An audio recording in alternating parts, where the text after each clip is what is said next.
And I want to talk a little bit about opportunity. And Allen Iverson, for those of you who don't know, and may not be sports fans, he was a 6'1", 165-pound guard from coastal Virginia.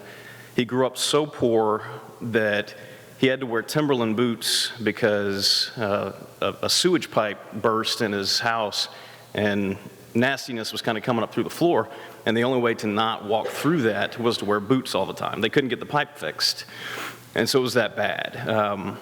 And he became not just an athlete, but a world-class and kind of transcendent cultural figure, and I'll get into some of that in a minute. A lot of what my book is about, and a lot of what Iverson is known for now, is kind of what's happened since he stopped playing. He was not only a world-class basketball player, he was a world-class drinker. Drunk enough a lot of the times, and this is, sad, that he missed the birth of a second child. And, I want to get into some of the way that our country treats athletes. I deal with a lot of athletes, some of whom have made it amazingly, some of whom have never quite gotten that far. But he's a man who became very famous for his aversion to practice, and we'll say an infamous rant about it, practice, and a celebrity who earned $155 million over the course of his playing career. And that's just in playing salary. That doesn't include endorsement deals. And now, at age 40, is essentially broke. He lost a great deal of his fortune in his divorce in 2013 to Tawana Iverson, his old high school sweetheart. So seriously, $155 million. Can you imagine such a thing? I did a little math, and this is going to be depressing. If you make $75,000 a year, it takes 2,000 years to make $155 million. If you're a newspaper writer, you can probably add about 1,000 years to that. Anyway, Iverson blew that amount of money in about 15 years. I don't know who's seen the movie Brewster's Millions, where he had to blow $30 million in order to get his $300 million fortune. But Iverson essentially blew 5 times that much in 15 years. It's amazing to me. About 3 years ago, when I first started working at the Washington Post, shortly after I joined it from the Kansas City Star, I was assigned a profile on Allen Iverson, who went to Georgetown. And I didn't know much about him besides the fact that he was an athlete. I didn't realize kind of what a transcendent figure he was. We had just heard that he had fallen on some difficult times, that maybe he was broke, maybe he drank way too much, maybe he was getting divorced. And so I got really into this story, excuse me, and found that sure enough he could do these superhuman things, even at his size. And he was much thinner than me, but only about an inch taller than me, and he was the best basketball player in the world. He was the 2001 MVP. He crossed over Michael Jordan, and the crossover became his sort of signature dribble move. For one day anyway, he got the better of the Los Angeles Lakers and Shaquille O'Neal, who was only about a foot taller than him. But I mentioned how poor he was, and he developed some interesting habits, and a lot of these are sad, and I've said this a lot, but he had to have this denial about him. You're a little guy, you're from a very poor part of the country, in the poorest part of that town. You have to establish some denial. I think Bill Clinton had some denial. I've had some denial. And in order to be successful at anything, you can't pay much attention to limits, or else they'll crush you. And the thing that I think created Allen Iverson was that denial, because let's think about it. A guy who's that size really has no business playing in the the NBA, being an MVP, going to the NBA Finals. But then, when you take basketball out of the equation, that denial is the same thing that crushed him. That, Allen, maybe you don't need to drink 30 beers today. Maybe you don't need to spend $20,000 at the bar tonight, and these are real things he did. But he was always the smallest player on the court, and in 2001 he was the MVP. And one of his former teammates from that 2001 season said something interesting to me that I want to read you. His name is George Lynch. He was from Northern Virginia and played on that 2001 team that went to the NBA Finals. He was a big man, a forward, and became friends with Iverson. Kind of saw him, like a lot of people did, not just as an amazing, talented teammate, but something of a curiosity. He didn't have to sleep like most people. He didn't eat like most athletes. So the thing that Lynch told me was, I can imagine some of the pickup games as a youth, him trying to get on the court with the bigger guys, them saying no, and him just having to wait. And there was this fire that burned inside him. But for him to be as successful as he was, he had to be determined and have that little chip on his shoulder and that inner voice telling him, "Do it your way, Allen." And that was probably his downfall, end quote. And I thought that was really telling, and that's what reminded me that denial is a great thing, and it can also be kind of a potentially corrosive thing.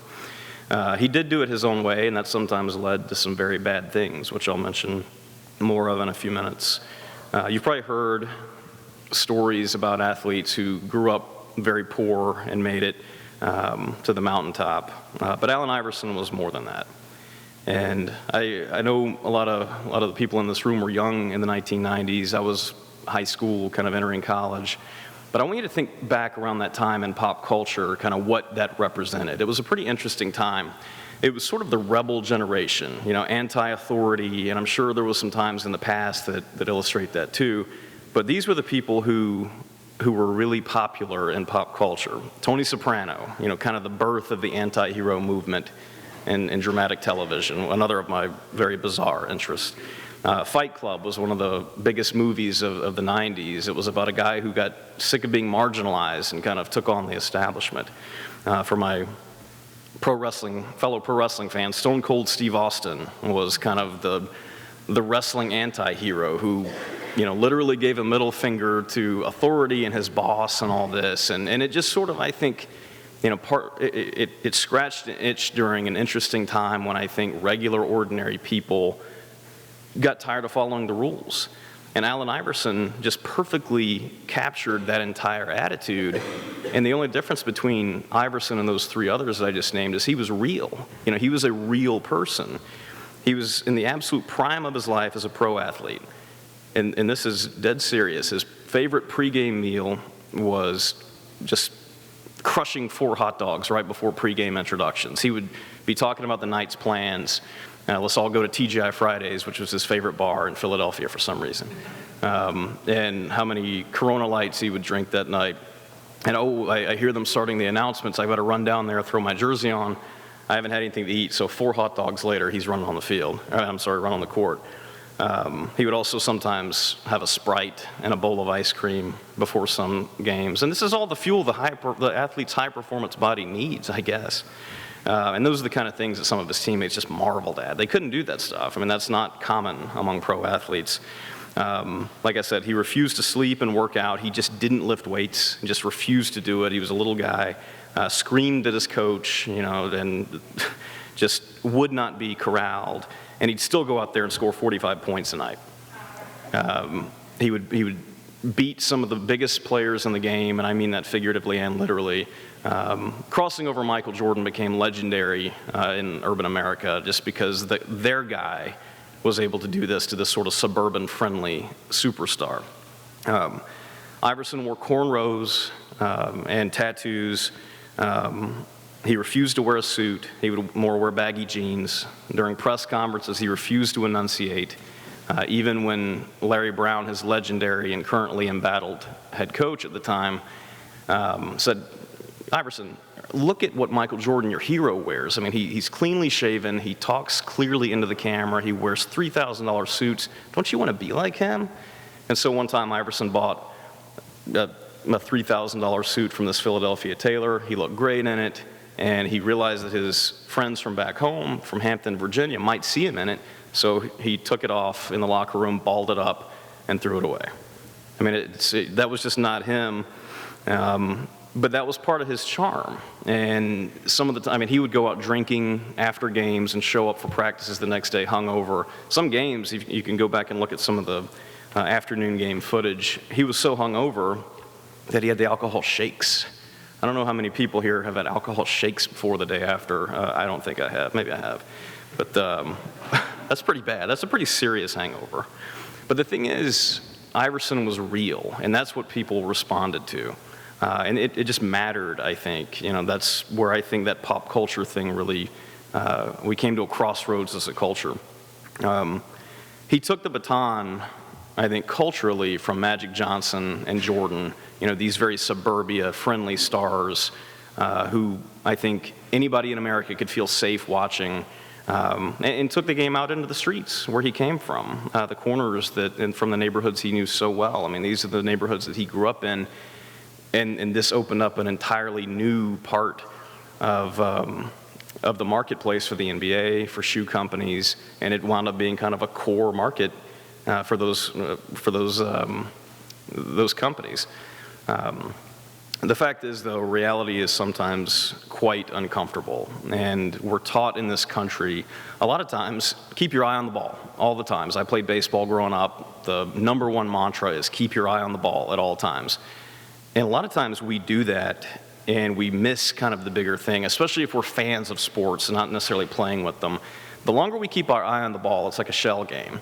We don't see what happens when the lights turn off, and we don't care that much what happens then. Iverson would beat his wife. He would go home and beat his wife just for the hell of it.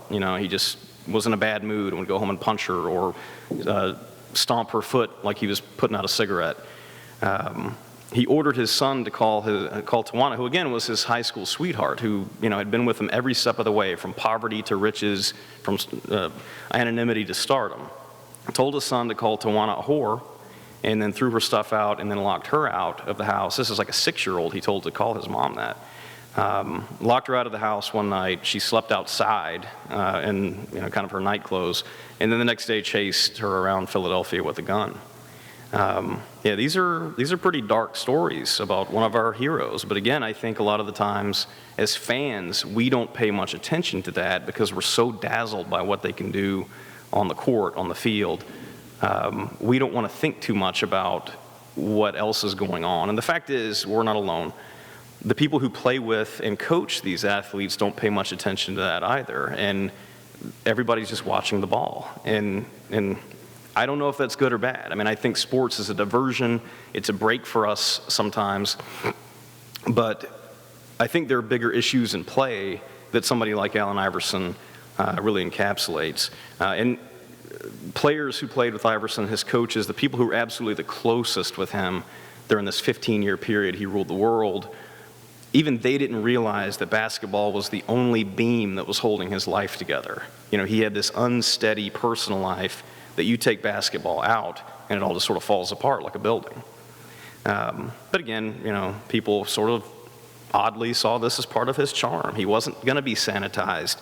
He was not going to sell out. He was not going to wear that $3,000 suit or take out his cornrows or cover up his tattoos. One of the biggest things that he flipped out about was when an NBA magazine airbrushed his tattoos.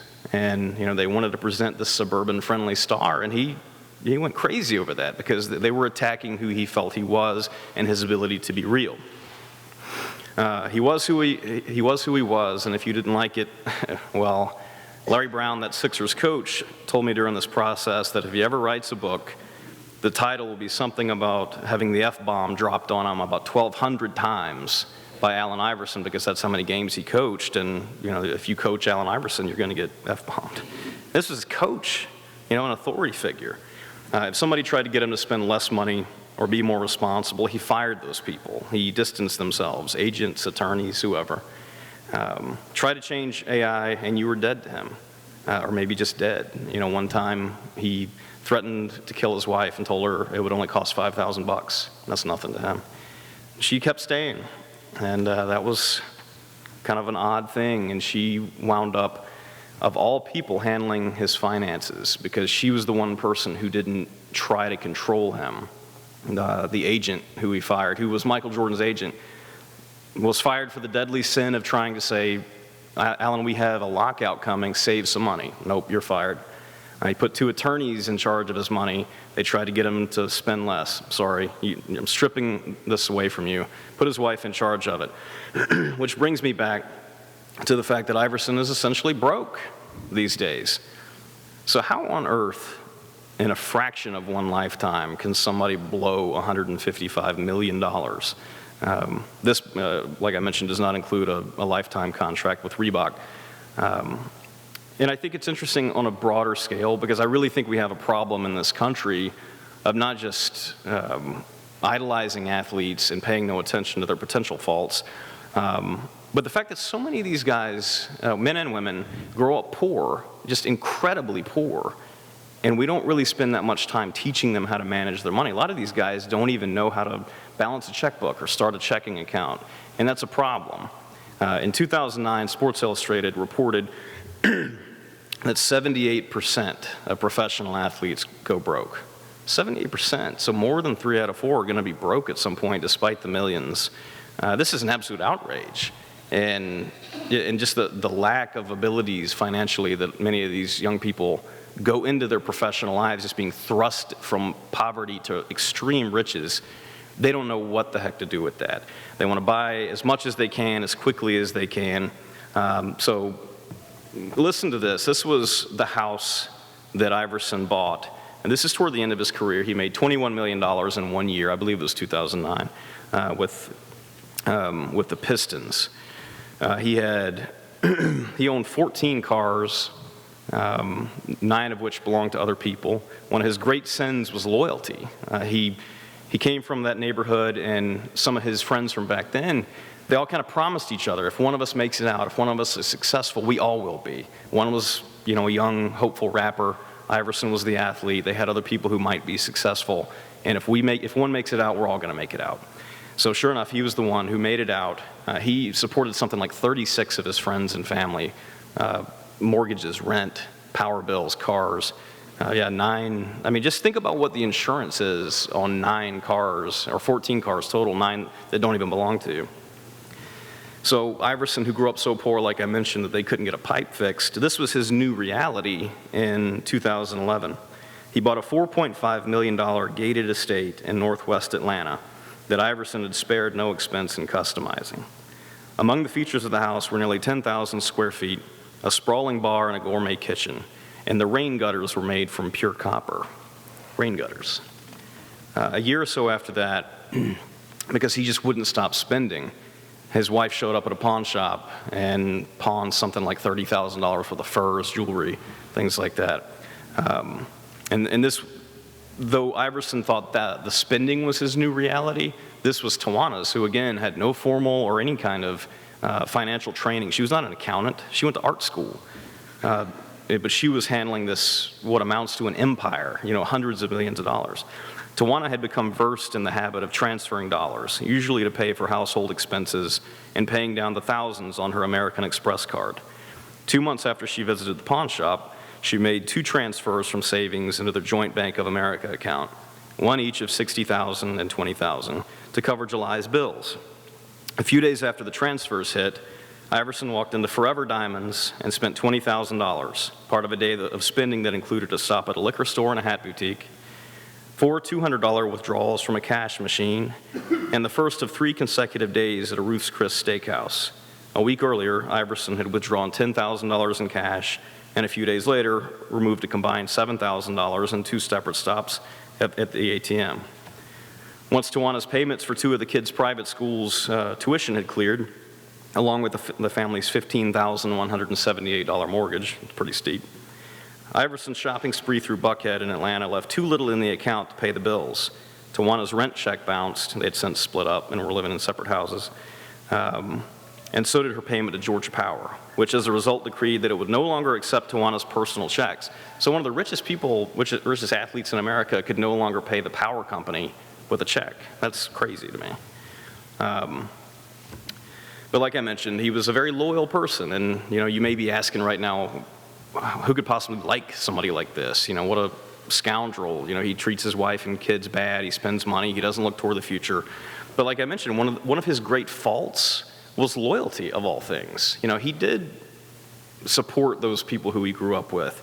And he just felt the need to pay for everything and everyone. I'm sure it was fun to hang out with them back in those days.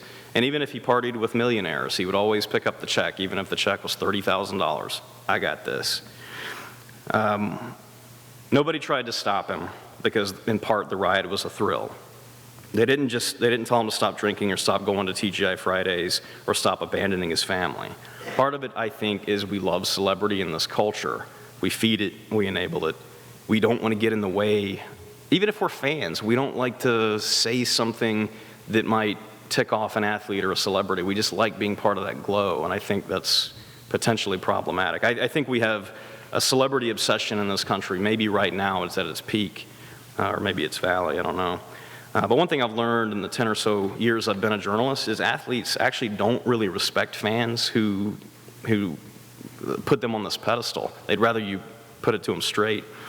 And so if you ever meet a famous athlete, don't tell them how great they are. Just, say, nice to meet you and move on. Because if you sit there like the commercials and treat them like a saint, they're not going to respect anything you say.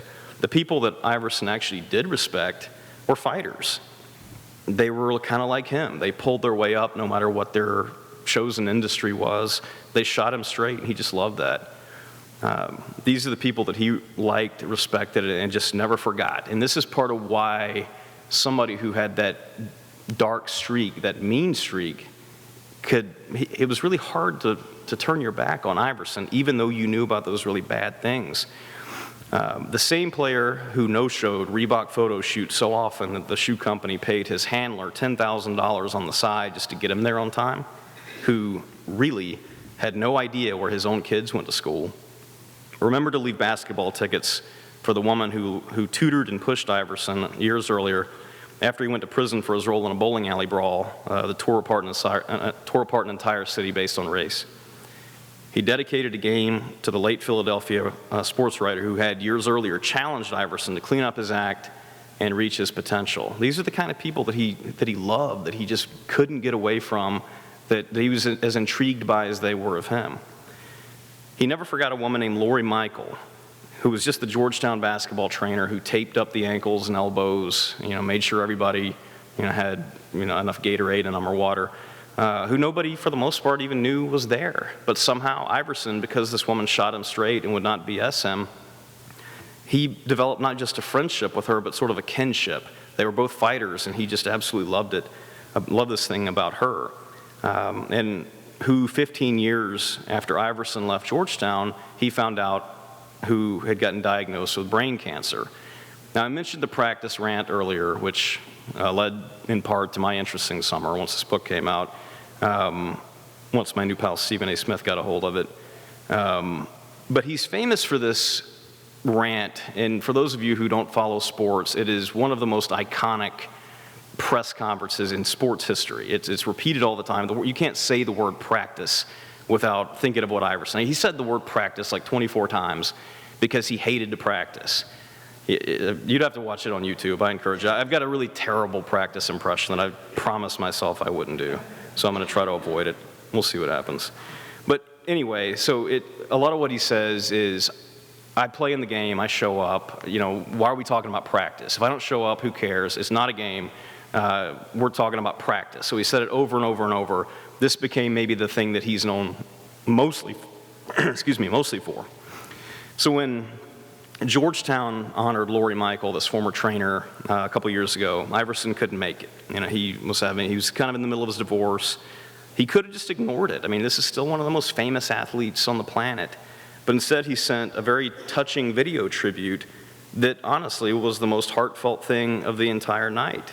And I'll read a little bit about what he did. He filmed it. He had a friend film it on an iPhone. The quality was terrible. It was all blurry, but the message was there. So a voice from off the screen. So Alan, man, tell us, you've been practicing? Practice? We talking about practice again? Well, not necessarily about the practice. We're talking about Miss Michael. Lori Michael? Oh, we're talking about love. We talking about love? Not Coach Thompson. Not the baddest guard that ever played at Georgetown. Not Alonzo Mourning. Not Patrick Ewing. Not Dikembe Mutombo. But we talking about love? Oh, we talking about love. I'm supposed to be here talking about Georgetown, but we talking about love. Miss Michael? Oh, we talking about love. You looked around this room that night, everybody's wiping tears away. That was the part of Allen Iverson that people just could not give up on, no matter the stories they either heard or chose not to acknowledge. He's a little bit, this is a weird way to put it, but he's a little bit like a virus. He kind of gets in your bloodstream and you can't quite get rid of him. He's always sort of there, even though he causes some problematic symptoms. People have asked me a lot recently, is he good or bad? And whether I like him or not. I spent basically a year and a half inside the Iverson universe, even from afar. And I don't know. I don't know if he's good or bad. I don't know if I even like him. As a person, I probably don't, considering what I know about the guy now. But the problem is, people knew that that side of Iverson existed, and they kept giving him chance after chance after chance, kind of in the hopes that Dr. Jekyll would overpower Mr. Hyde, that the good part of Iverson would eventually overpower that mean streak of his, and he would be that good Iverson all the time, or even most of the time. It's why people like Larry Brown, who seriously couldn't stand Iverson when they played together, when they worked together in Philadelphia. He was the coach and Iverson was the star player.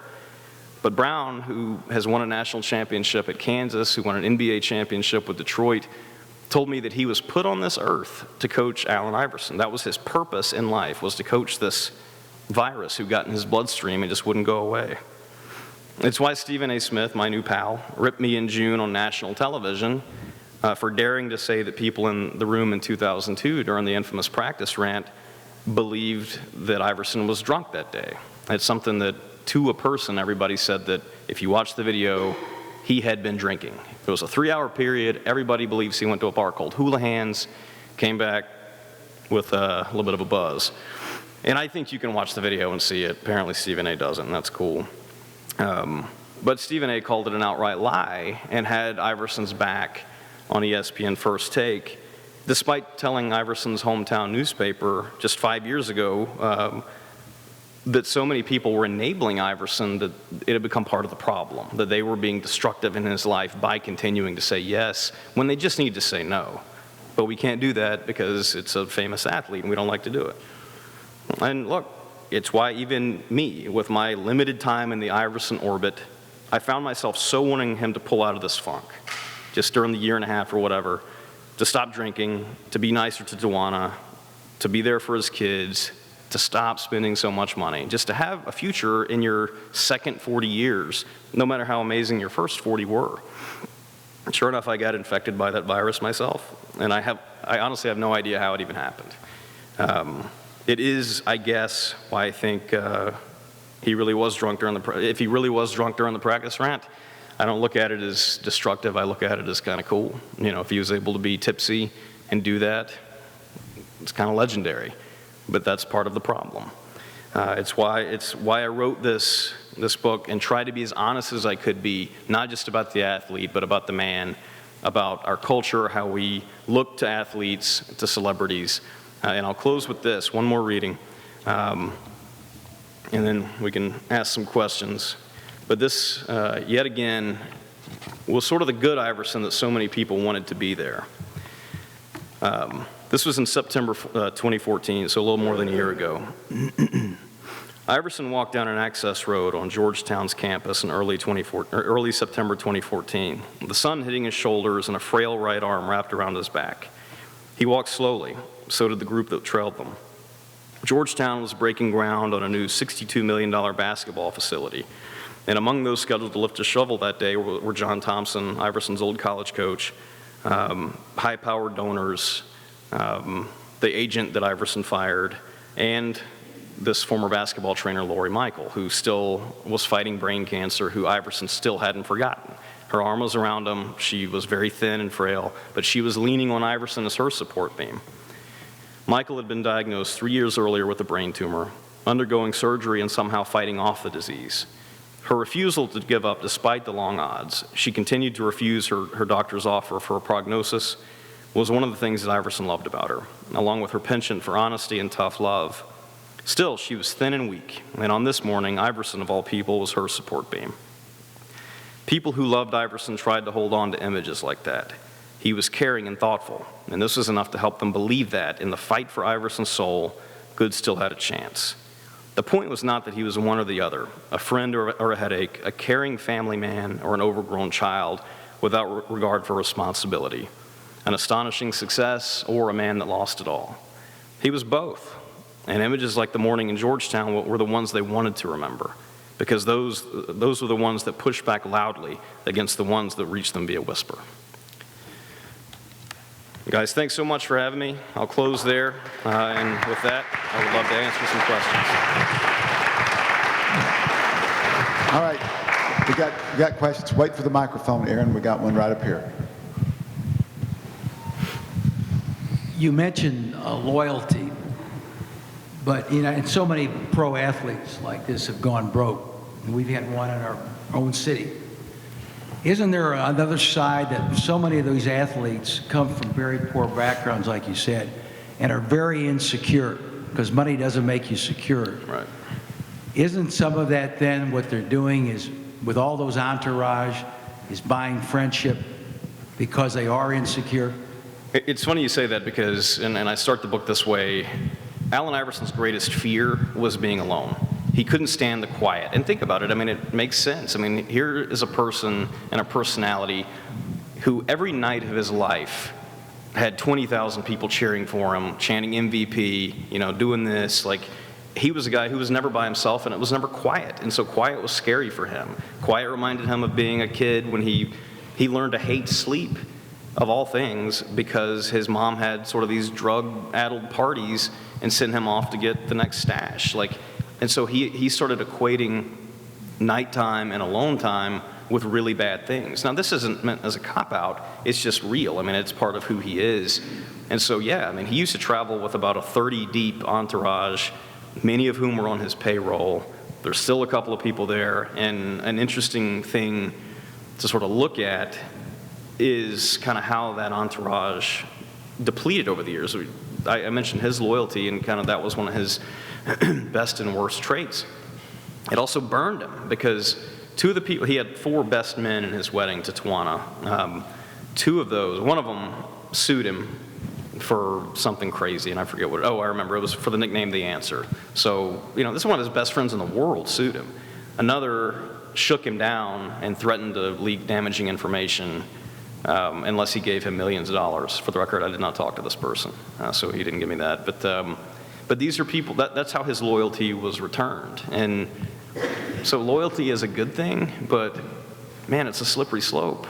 And I think especially when you've got that much money in play, people they turn crazy when you get that kind of money. And I think that's what's happened with him. Again, it's not meant at all to defend Iverson. I just think it's part of his very strange universe. At least I don't think any of us has lived like a superstar, where you've got velvet ropes and all this. I can't even imagine it, and that was his reality. Now imagine that going away overnight. Yes, sir. Microphone coming your way. 2 quick questions. I loved Airhead Anxiety, the article you wrote about the Chiefs. How would you compare Scott Pioli with Allen Iverson? The second question, could you please comment about what's going on with Larry Brown right now at SMU? Okay. I don't know how much Scott Pioli and Allen Iverson have in common. Scott Pioli was one of the most insecure people that I've ever worked with. And one little interesting thing, I guess, about covering sports, you hear this all the time. I don't read the newspaper, I don't listen to the radio, I don't read anything, blah, blah, blah. The more somebody says that, the more that's not true. Scott was one of the most paranoid people. I mean, maybe that, I guess, if they had something in common. They've both been burned, I guess. I think Scott more knowingly turned to this paranoid person, whereas Iverson was created, if that makes sense. So, I don't know. I think I'd be struggling to make much of a connection with that. I only know kind of the broad strokes with what's happening with Larry right now. I'm disappointed but not surprised that this has happened. He absolutely turned SMU around very, very quickly, and I'm disappointed that somebody who can coach so well presumably had to turn to nefarious acts to turn a program around. I think he didn't have to. I understand the difficulty of the program itself. But if what has been alleged is true and a secretary took a test or whatever for Keith Frazier, that's very disappointing. And he didn't know it either. I'm sorry? And he didn't know it either. Who's that, Brown? Right. Well, that's what he said. I saw that this morning. All right. Hi, my name is Stacy, and I'm a first-year student here at the Clinton School. First, I just want to say thanks for coming to speak to us today. My question is more sports and money than specifically Iverson, but as a sports professional, I'm really curious to know if you have an opinion on whether or not collegiate athletes should be paid, and if you think that the current NCAA regulations plays a part in that 78% of professional athletes that go broke. So I guess I'll answer the first one first, and you may have to remind me about the second. Twitter has killed my attention span. I do think that athletes should be paid. I don't think they should be paid like professional athletes. I don't think 22-year-old people are necessarily ready for a $10 million influx where it just turns poverty to riches overnight. I just don't think that should be the way it is. I less think that should be the way it is for a 17 or 18-year-old. Now, there are very real expenses that these athletes have to incur, that their families have to incur. I have every support. I'm the first person in my family to go to college, to graduate. College was the best thing that ever happened to me. It changed the course of my life and family. And so I'm a pro-college person. I think it has the opportunity to change everything for generations. For an athlete, for one, they're not really going to classes anyway, for the most part. So I just don't believe that the quote-unquote value of an education is going to do them all that much good many times anyhow. Now, where it gets really, really tricky and complicated is, do you do that just with football, or do you loop in basketball? What about volleyball? What about track? So I'm not an economist, and I thankfully do not work for the NCAA. So I don't know the answer to how you do it. I just know that there's a disparity in how the programs are making so many millions of dollars, and the players, and let's talk about, we've all seen that or many of us probably seen that NCAA commercial. However much percent of us are not going to go, we're going to do something besides professional sports. What are we doing for those people? That 70 or 75% who are going to need more school or do need to get a job, who maybe went into debt so mom and dad can come see them play, at LSU, and they live in Iowa. I don't know. I just think there are ways to lighten the burden on some of those people without going kind of full on, let's make them rich. I don't think it has to be one or the other. I think it can be kind of a median there. Yes, sir, right here.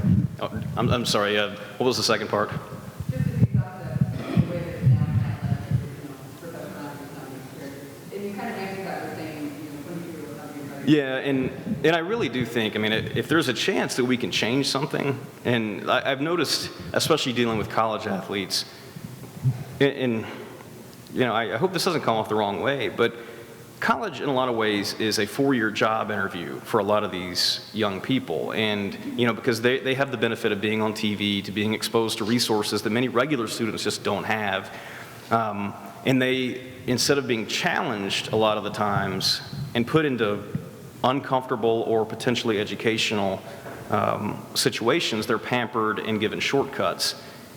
And again, I think this gets into some tricky territory, because you can't probably take a freshman and say, okay, you're on the NFL track, and you're not. But I think we just need to operate more in reality with some of these people and not assume that they're all going to go make millions of dollars and just be okay. Many of them, including this guy I wrote about, have not been okay. 78% of them have not been okay. I guess related to that, do you think there's any amount of financial education that would have helped Iverson specifically? Or do you think he was just, because of his upbringing and attitude and personal life, was just going to go down that road? It's hard to say. He is an absolute extreme example, kind of across the board. And, he's a guy who went 150 miles an hour no matter what. And so, he may not be the world's greatest example for this. He's just sort of that outlying example that gets your attention. I'm blown away again and again just by how little college and professional athletes know about not just the real world and how things are done, but in particular the very basic financial tasks that many of us learn, I think, fairly early. Again, like I mentioned, how to balance a checkbook, how to pull up bankofamerica.com or whatever. They don't know how to do it. They're given a debit card, I guess, or a credit card. Here you go. I don't know what's in it, but here you go. That to me is problematic. And to further skew, kind of what I think higher level athletes deal with, if they're given cars or given breaks on buying a TV or whatever because they're athletes, that just sort of further makes this depletion of reality part of their normal. And, Iverson definitely had a very twisted version of what normal is, but I'm telling you, a lot of athletes have a different kind of version of normal, who they don't know how to do stuff. They don't know how to do laundry or pay for parking or get a hotel room or just very basic things, apply for a mortgage. I'm married to an accountant. For one, thank the Lord, because I'm not the greatest at this. I'm a writer. I don't really understand numbers, and Whitney keeps me in line, blessed. But she has told me before, she's done education in colleges, and even with she's dealt with athletes here and there, different kind of universes that we live in. But she can't believe, as a financial professional, just how little these people know, and more important, I think, how easily they could be taught some basic things. Just, let's have one class that teaches you some just basic financial stuff. Set a little bit of money aside. Let me teach you how to save 5% of your income a month or whatever. That's, instead of having one more class designed to get you closer toward eligibility, let's have one class that teaches you how to manage your own personal finances. Whether you're going to be a millionaire or you're going to be a thousandaire like most of us in here, let's just teach people how to handle that. Yes, question right here. Microphone's coming. Thank you for coming. I would like to know, what is Allen's take on your book, if you know, and does he get any of the proceeds from this book? Good question. I can't speculate on what he thinks about this. The only response from the Iverson camp came through Stephen A. Smith on June 4th or whatever, when they denied that he had been drinking at the practice rant, which I think is sort of an interesting discussion about media and things like that. For one, Stephen A. worked in Philadelphia at the time. He is very close friends with Allen Iverson, and I think he's having his guys back. I'm completely okay with that. That's fine. But he said it was a total lie. For one, I wish he had given me those thoughts about a year ago, July 2014, when I requested to interview him, and he said no. Otherwise, everybody that I talked to who was in that room, Stephen A. Smith was not in that room that day, by the way, told me that, yeah, he was drinking. In fact, maybe there was some other things in the system too, but nobody thought that was crazy, that he was drinking. So that got a lot of attention back in June. But to this point, that's been the only response. And part of that, and again, I'm sort of treading into dangerous speculative territory here, but they have an image to keep with Allen Iverson that's very profitable. And even though he's in some real financial trouble, he makes his current living, different as it once was, by making appearances and kind of playing on that memory cortex in our brains, like how awesome it was when he stepped over Tyronn Lue or crossed over Jordan, things like that. People go see him because it scratches an itch in our brain, in our memories, and he makes thousands of dollars as a result. So I understand that from a marketing standpoint, that they don't want to get in too much to the bad stuff, or at least acknowledge the bad stuff. This was never going to be kind of an as told to for that reason. I'd written a profile of Iverson, like I think I mentioned, which is a very journalistic, straight, this is where he's at now. And even when the publisher pitched this book to me, I said no for about 3 months before I finally said okay. I don't even read sports books. But what they said was, we don't really care if you get Iverson to talk for it or not. They trusted my ability as a reporter and a researcher to tell the story of Allen Iverson honestly. And I'm appreciative of that big time. Because I think had I gotten in a situation where Iverson was involved or signed a contract, this would have been a very different book. It would have been about how great a basketball player he was. So I address my discussion with his handler on whether he wanted to be involved in an interviewee capacity. The handler wanted to be paid, or indicated that he wanted to be paid. And as a journalist, I just flat don't do that. That would be bad for me if I offered such a thing. I made one offer, and that was for Allen to tell me his version of his life and his own words, nothing more. They weren't interested in that, and away they went. Yes, ma'am. So where did you get your information on Allen Iverson from that's in your book? I interviewed over 100 people who were kind of at various parts of Iverson's life, from childhood to played with him or coached him, who know him now, who interact with him almost daily now. I read basically every story that has every meaningful story that's ever been written about him, from high school stories when he was on Hampton Roads in Virginia to current, kind of what's going on and points in between, Sports Illustrated profiles, all that. But the thing that I think makes the book was, I came across during the profile in the Post, 600 pages of unsealed court deposition and divorce testimony from his wife. Basically 600 pages that during their divorce, she had handed over to the court. Her sworn statements, a lot of documents, things like that, that when kind of put together and extrapolated upon, kind of paint a picture. So a lot of people, because of what, was said on ESPN First Take and kind of parsed through the media, and what's interesting and juicy, I think, about this book, and dead spinny, is the bad stuff, is the boozing and beating his wife. And I know I mentioned that stuff today because that's a lot of what people don't know about him. But the difficulty for me in this book was making him likable, was making him seem like not a bastard. And, I spent 8 months talking to every person who would talk to me. I found his favorite waiter at TGI Fridays. I found his tattoo artist, just things like that. Just, tell me what your experience was. I mean, very strange people in Iverson's life to try to talk to try to get an honest 360-degree portrait of this person, not an athlete. But those court documents were very valuable because that was sort of an unvarnished look at how he lived his life with the only person who's been with him almost every day up until recently, since they were both 16 years old. That was a look I don't think anybody's ever had. Well, let me just say, okay, one more question. Yes, sir. Get the microphone over to you. I noticed you talked a lot about a lot of people in Allen's life. You didn't mention much about his mother. I think his mother was a teenage mother when he was born. What impact do you think that has had on his life, and what relationship does he have now with Coach Thompson? Two people who I think have forever been in Allen's corner and continue to be in Allen's corner. Coach Thompson, I think, is the most valuable person possibly in Allen's entire life. And I'm sorry, Skip, I'm probably going to go a little long here, but No, that's fine. It was a good question. His mom, I think, was sort of his introduction to how different life can be. And again, I found myself sort of identifying with some things with Iverson. I'm not even proud of some of that.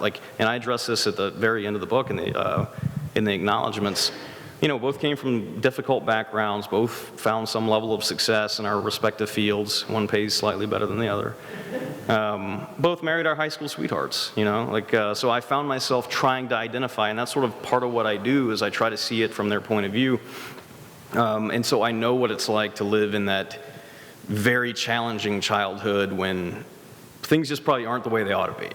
And so the way his mom did, she was 15 when Iverson came along. The way he was conceived is a very strange story, and it was sort of a goodbye before Iverson's biological dad went to prison, and so let's have one nice night together and see ya.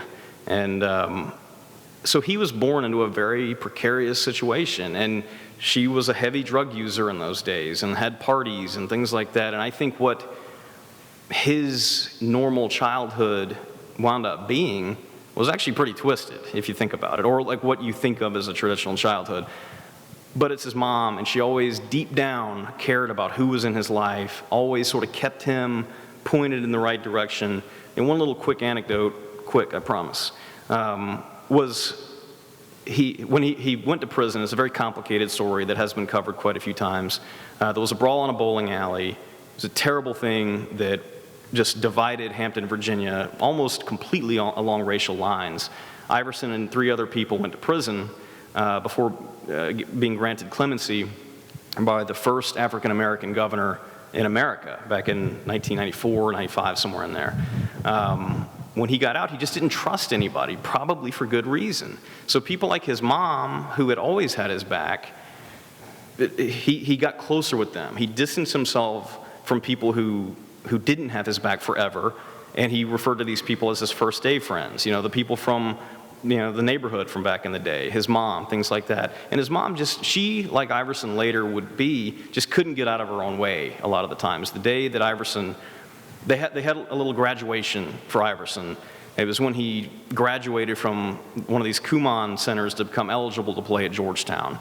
So they staged this whole thing. They crafted a stage, probably just like this.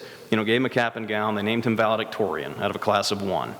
And they wound up, and they got all these people, 30 people or so, to show up for this graduation. And his mom blew it off because she had to go to McDonald's. She wanted to make a McDonald's run and wound up missing it. Like, what? This amazing thing that they've done.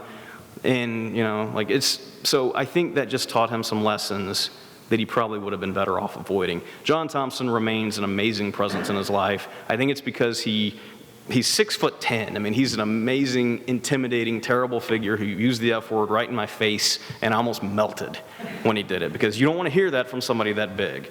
And, because he's very protective of Iverson still. Iverson remains deferential to Thompson because he got in his face, demanded greatness, and accepted nothing less. Even people like Larry Brown kind of let Iverson be Iverson, let him stray a little bit. And if you do that, he's just going to take advantage. And so, for very different reasons, these people remain very important characters into Allen's life. Well, I'm going to say this. This is a great book. I can testify to it. It also is ranked as one of the top 10 sports books in 2015 by Publishers Weekly. And I hope it's the first of many that we see from Kent Babb. Kent, thank you for coming to the Clinton School. Thank you guys so much.